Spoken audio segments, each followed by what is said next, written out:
Hi everyone.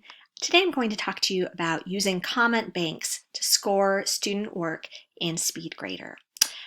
You may worry that using a comment bank would lead you to give your students either dry or impersonal feedback when you're scoring their work, but I've found that a comment bank really helps me to give my students rich feedback in a pretty timely manner. So I'm going to just share a few tips with you. So first, you don't need to create a comment bank this summer to be ready for the fall. When you start getting assignments in the fall, when you're scoring, just open up a Google document and build it as you go. Think of your comment bank as a living document.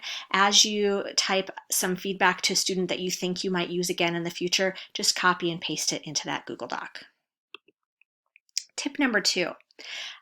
Things that you might want to collect would be comments that you would make frequently. For example, I spend a lot of my life explaining how to punctuate parenthetical citation in MLA style.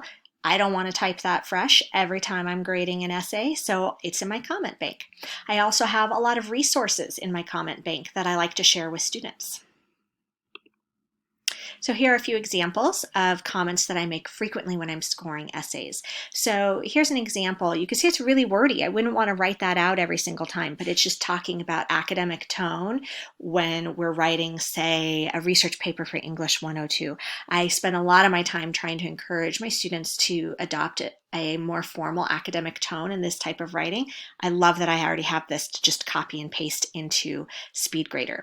Here are 2 examples of resources. Whenever I get an essay titled Argument Essay, I love to just share this quick little tip with my students with a link about how to title an essay.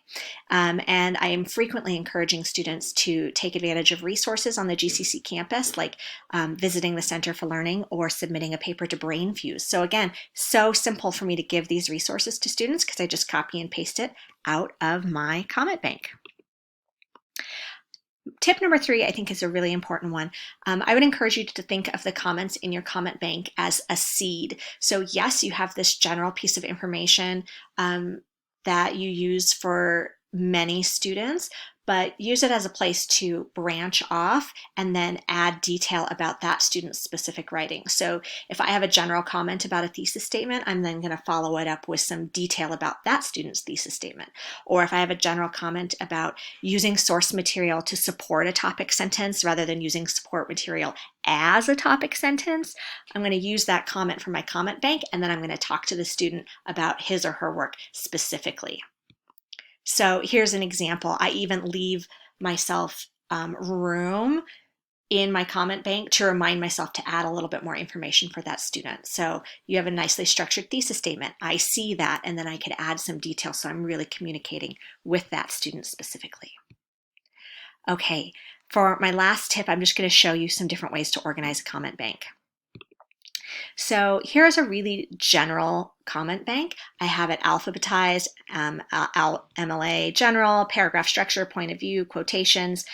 So if I were looking for a comment on a specific thing, I could go to that section. Of course, this document started as just a copy-paste burial ground, and then one day while I was bored and probably should have been doing something else, I organized it. However, I would say that I don't use this comment bank very frequently. So I'm going to show you 2 more. I love to leave a little comment to students in the comment box in Canvas, articulating my expectations. I like to explain to them where I've left the feedback. So how do you view my annotations? Make sure you're checking out the rubric. And I always love to end with an invitation to come and meet with me to just open that door for them to, if they'd like to revise or if they have a question about what they've written. I've found that just adding this little comment saying, I'm here, let's chat, brings a lot more students my way. So this is something I would do in the comment box in Speedgrader.